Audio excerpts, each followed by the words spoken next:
Tragedy sparks action. Northwestern's crew team makes changes following an accidental death. We'll take you inside a local nonprofit helping women in prison. And a look as an international tradition takes flight. Those stories and more tonight on the Northwestern News Report. It's your news right now.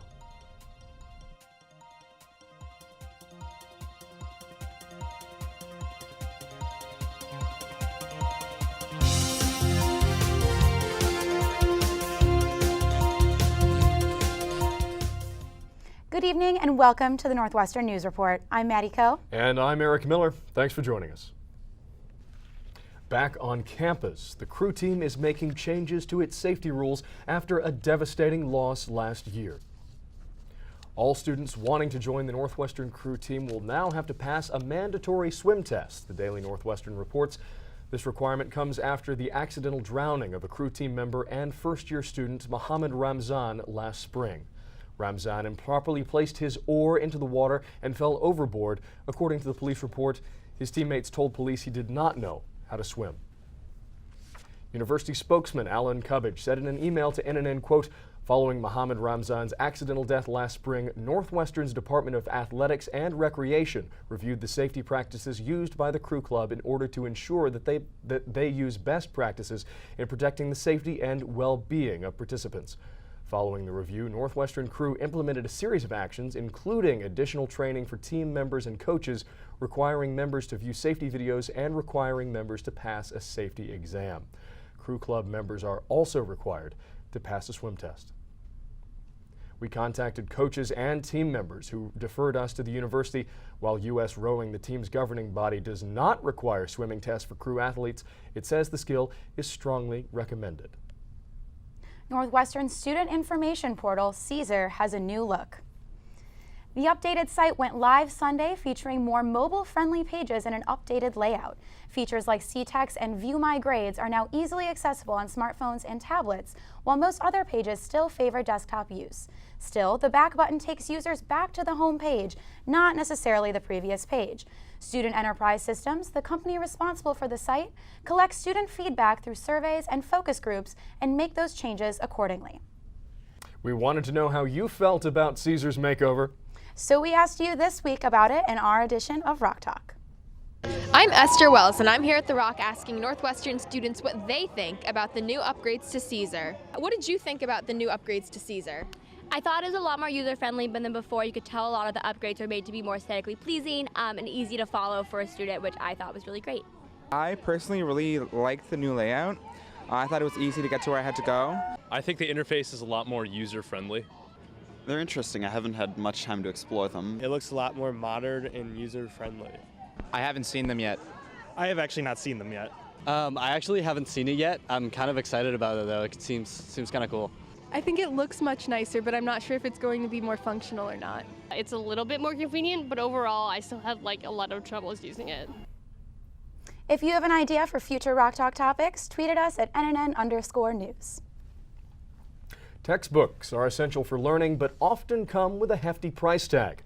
Every year, some students learn to do without, but new university initiative geared toward low-income first years in science, technology, engineering, and math-related courses is hoping to ease the burden. NNN's Amy Ouyang has the story. So I didn't even buy it, and it was insanely expensive. All students can relate. Textbooks are expensive. While some students save money by renting or borrowing books, others have no choice. We have to turn in our assignment using WebAssign, and our final grades are largely depend on the homework we done on WebAssign. Students say STEM textbooks can be especially burdensome. Textbook costs about $114. And I'd say about the average price is like $60 to $70 for a textbook. So the university is doing something about it. This quarter, Northwestern launched Books for Cats, a textbook loan program geared towards low-income first-year students in STEM majors. Students who qualify can pick up materials from the Norris bookstore at the beginning of the quarter, and they can keep the books as long as they need. Despite these efforts, students feel the university could do more to help. This Change.org petition calling for affordable textbooks gained traction on Facebook. With just a few clicks, Students now can voice their concerns over the textbook prices, and so far, almost 900 students have. Northwestern sophomore Kimani Isaac started a petition to give voice to overstretched students. And both of those programs are really great, and they're doing really good work. But the amount of students they reach is small. Making college more affordable, one book at a time. Amy Ouyang, Northwestern News Report. Provost Jonathan Holloway said in an email to NNN, Books for Cats was designed to close the achievement gap between low-income students and their wealthier counterparts. He said, quote, "Before I declare a program a success, I want to see if students who benefit from the initiative have higher success rates than we have seen in the past. I do hope we see a positive effect from this initiative. It represents a real investment of resources. But if it helps our students succeed, then it will become an investment worth continuing." Right now, Isaac's petition has 886 signatures, just shy of her signature goal of 1,000. And will there be an end to those skyrocketing textbook prices anytime soon? That's next in Money Minute. And coming up, we'll tell you about a local partnership getting books to women behind bars.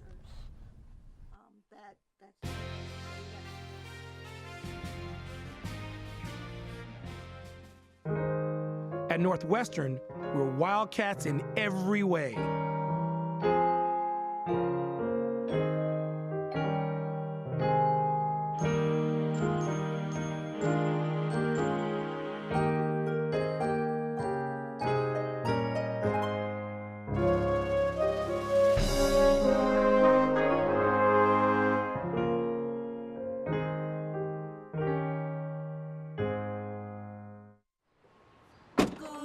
Northwestern break right through that. With our colors flying, we will cheer you all to go. Go you Northwestern, fight for victory, sweet victory, for the fame of our fair name, and go Northwestern, win that game. Go Cats! At Northwestern University, we are pioneering innovation and achieving excellence across every imaginable discipline.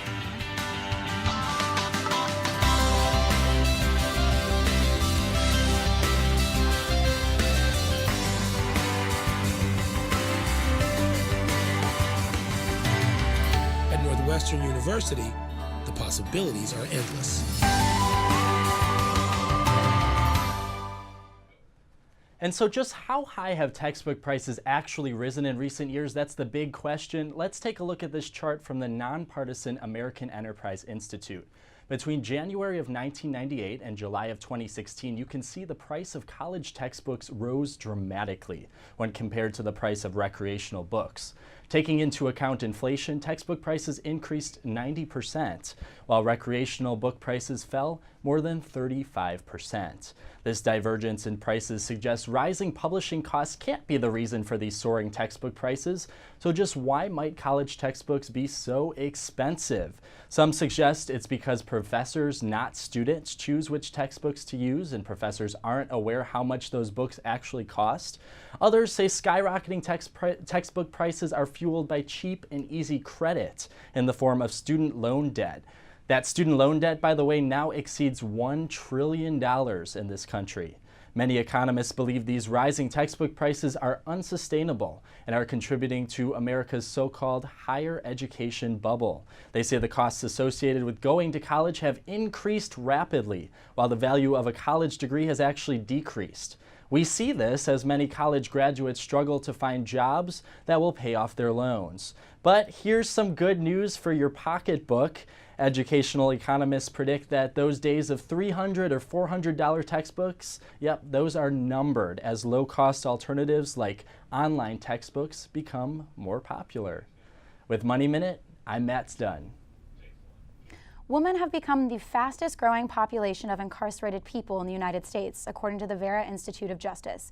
NNN's Joey Safchik caught up with a local nonprofit helping these women behind bars.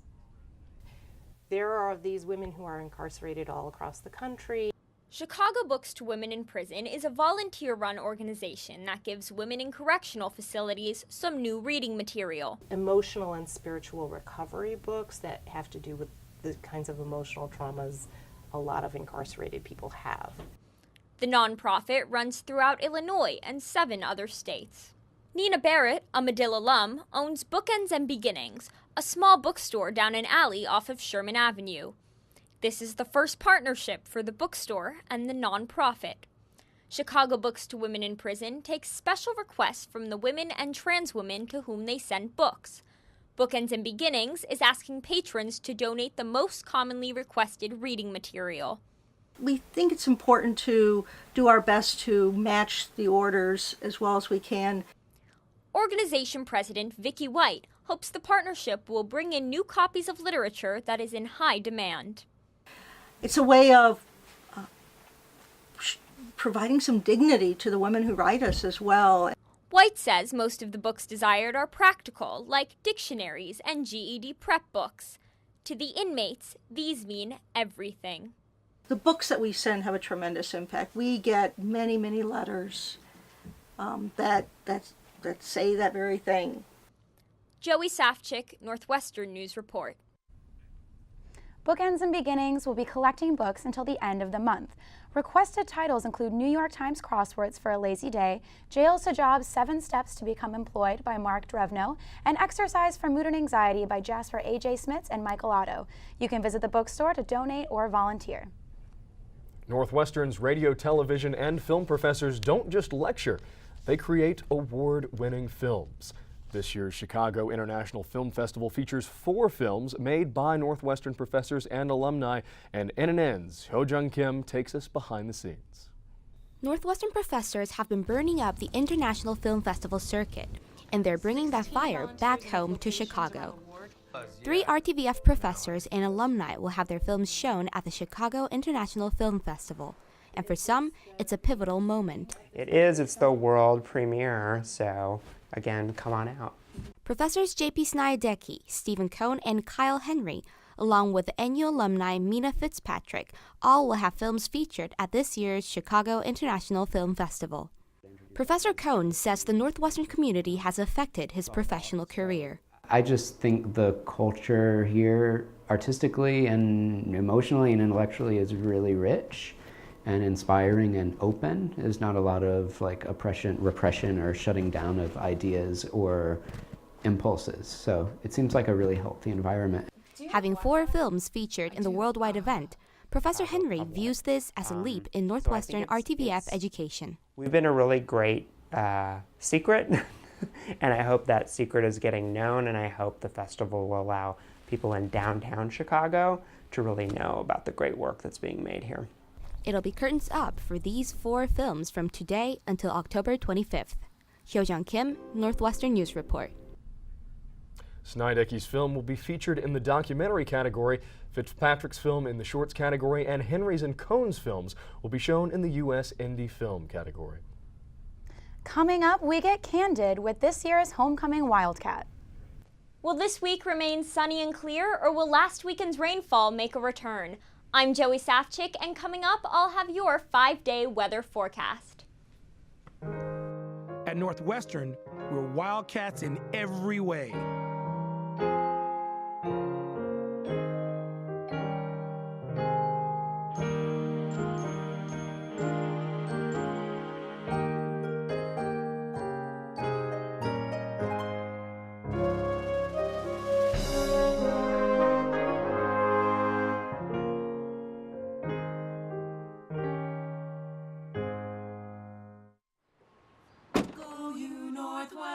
Northwestern break right through that. With our colors flying, we will cheer you all to go. Go you Northwestern, fight for victory, sweet victory, for the fame of our fair name, and go Northwestern, win that game. Go Cats! At Northwestern University, we are pioneering innovation and achieving excellence across every imaginable discipline.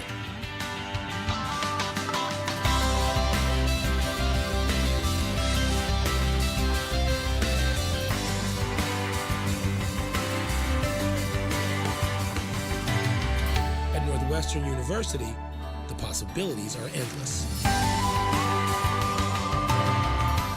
Good evening. Let's check out your 5-day weather forecast to see if we'll need our raincoats this week. The sun will stay out tomorrow when there's an expected high of 70 with a low of 52. Thursday will be mostly sunny with another expected high of 70. Temperatures will drop to 52 in the evening. Again, rain is not expected. Friday and Saturday share the 5-day high of 73 degrees. Friday will give us mostly sunny skies, while Saturday will be partly cloudy and clear by evening. There is a 0% chance of rain. Enjoy the dry start to your weekend because on Sunday we'll see the return of October showers. The temperature will drop to the 5-day low of 64, and we can expect overcast skies with rain in the morning and evening. Back to the desk. Winning homecoming Wildcat wasn't Sebastian Garcia's only first. He's also the first in his family to go to college. NNN's Lauren Velasco sat down with Northwestern's newly crowned Royal to learn more about his journey. First-generation college students have a different homecoming experience. I had to explain to my parents what homecoming even was. The first in his family to go to college, Sebastian Garcia does not shy away from an opportunity. I've been able to find success through my own merit and my being my own person, as opposed to inherent advantages that other people may have had over me. From the start, he says he's had a good support system here on campus, and he owes much of his success to the friends who helped him become the 2017 Homecoming Wildcat. My friends decided that they just really wanted to go all out and try to get me elected. One of the other 11 nominees was journalism major Mariana Alfaro, who wanted to make the most of her senior year by competing for the prestigious title. So being on homecoming court was just like the pinnacle. Homecoming brought several alumni to campus throughout the week, so past and current students were able to share their love for Northwestern and Purple Pride. Looking at what directions my life can take outside Northwestern, just talking to people who use Northwestern to help establish themselves for success later in life was one of my favorite things. But for now, Sebastian is grateful. Homecoming is about bringing together Wildcats of yesterday and today and of every background. Looking back as a senior, I definitely am happy and proud that I'm a first-generation student, and I hope that others find pride in that as well. Lauren Velasco, Northwestern News Report.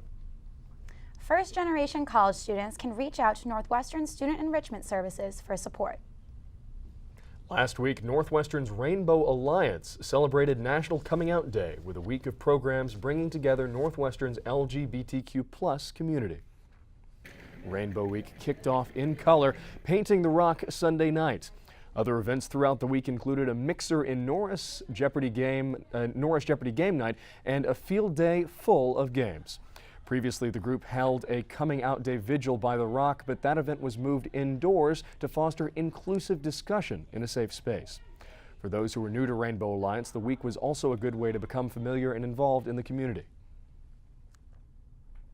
So Rainbow Alliance is the largest ASG recognized LGBT group on campus, and we do a lot of things, including weekly meetings, speaker events, we do a big drag show, we're starting to do more activism on campus, anything that can involve gender, sex, sexuality on campus.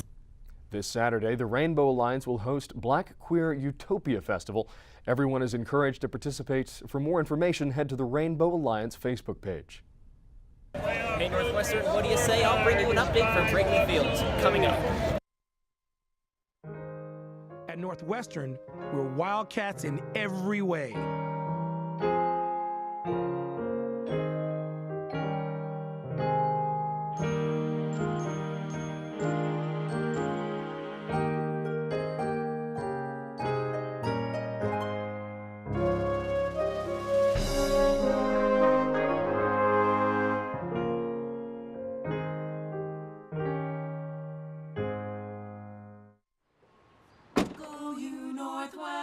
Northwestern break right through that. With our colors flying, we will cheer you all the go. Go you Northwestern, fight for victory, sweet victory, for the fame of our fair name, and go Northwestern, win that game. Go Cats! Northwestern University, we are pioneering innovation and achieving excellence across every imaginable discipline.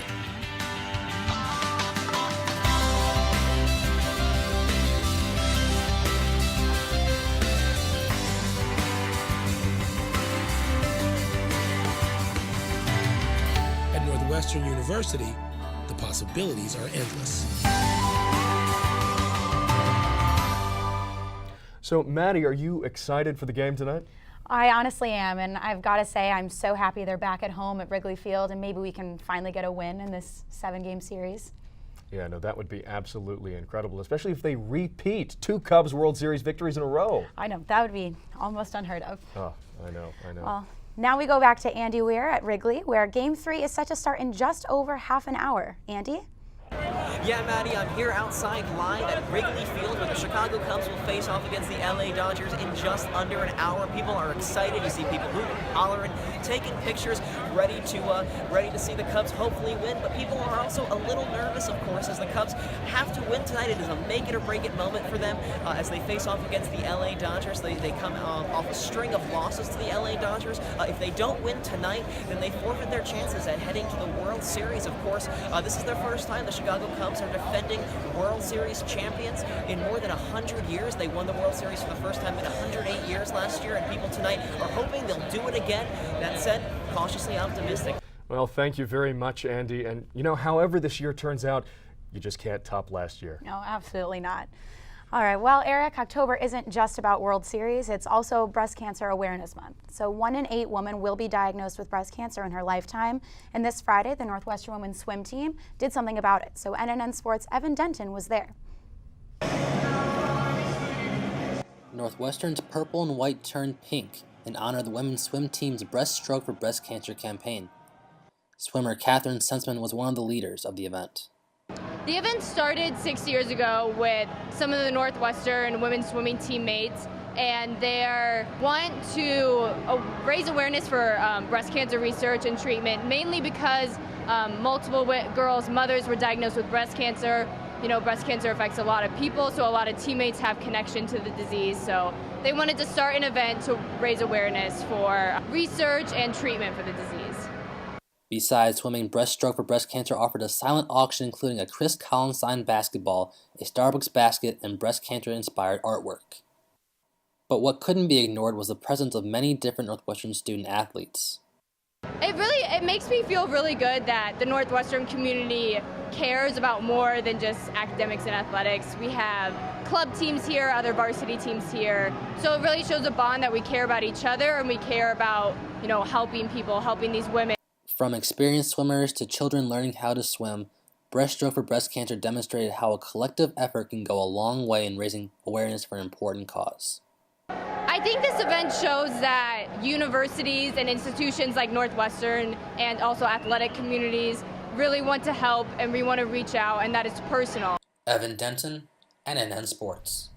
All proceeds from the event will benefit the Lynn Sage Cancer Research Foundation to support breast cancer research and community education. When we come back, we'll take you inside an event that's sure to inflate your spirits.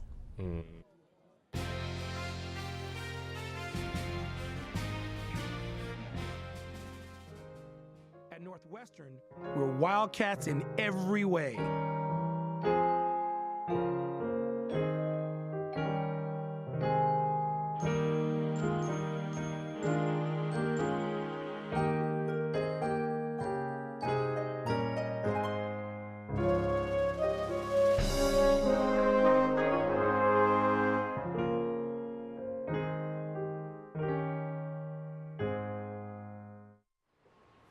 Go Northwestern, break right through that. With our colors flying, we will cheer you all to go. Go you Northwestern, fight for victory, sweet victory, spread for the fame of our fair name, and go Northwestern, win that game. Go Cats! At Northwestern University, we are pioneering innovation and achieving excellence across every imaginable discipline.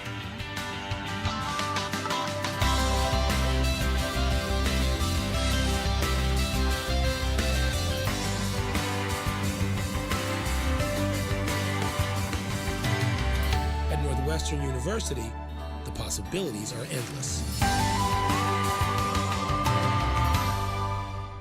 You may not think the most photographed event in the world takes place in Albuquerque, New Mexico, but we have our own Jordan Tilley joining us on desk to tell us all about it. Jordan? Thanks for having me, Maddie. Each October, thousands of people visit my hometown of Albuquerque, New Mexico, and they're not just coming for authentic Hatch green chili. They're coming for a 9-day event that is truly one of a kind. The 46th annual Albuquerque International Balloon Fiesta took to the skies last week, drawing pilots and crowds from all over the world. I'm from Roscoe, Illinois. Steve Darabee is one of 13 pilots who traveled to the Fiesta from right here in Illinois. Dave Reinecke, another Illinois pilot, brought 2 balloons. And the name of our balloons are Pegleg Pete the Pirate Parrot and a newer balloon, which is named Sensational. So he could participate in the special Shapes events. Each morning begins with the Dawn Patrol testing the conditions, and then the more than 500 participating balloons take off in a mass ascension. Then at night, crowds return to Balloon Fiesta Park to watch the balloons light up in the balloon glows. But what makes Albuquerque, New Mexico the perfect place for this event? The way that this field sits next to the Sandia Mountains, it creates an effect a lot of times where the wind comes out of the south, will take off, will go up 400 or 500 feet, and will go straight back north. The box wind effect helps the Balloon Fiesta stay the largest gathering of hot air balloons in the world. But it isn't just the wind that keeps pilots coming back. You know, it's just the camaraderie of the people. It's the connections. My first year flying here was 26 years ago. I met my wife here that year, and we got married a year later. All coming together to enjoy the magic of flight. Wow, you know, Jordan, that looked really beautiful. Was it like that in person? Yeah, it's my favorite event every year. You know, I've been since I was a little baby, and it's actually incredible to see so many colors just in the sky. Do you have a favorite balloon that you've seen? Absolutely, yeah. So the bees that you saw at the end of the show, or at the end of the package, yeah, those are my favorite. They come all the way from Brazil. There's a blue bee, a red bee, and then their baby purple bee. So have you gotten to go up in the bees? Oh, I wish. There's actually a pretty competitive list to get to go up in a balloon, you know? Everybody wants a shot at it. All right, well, Jordan, thank you so much. That's all for tonight. I'm Eric Miller. I'm Jordan Tilley. And I'm Maddie Coe. Thanks for joining us.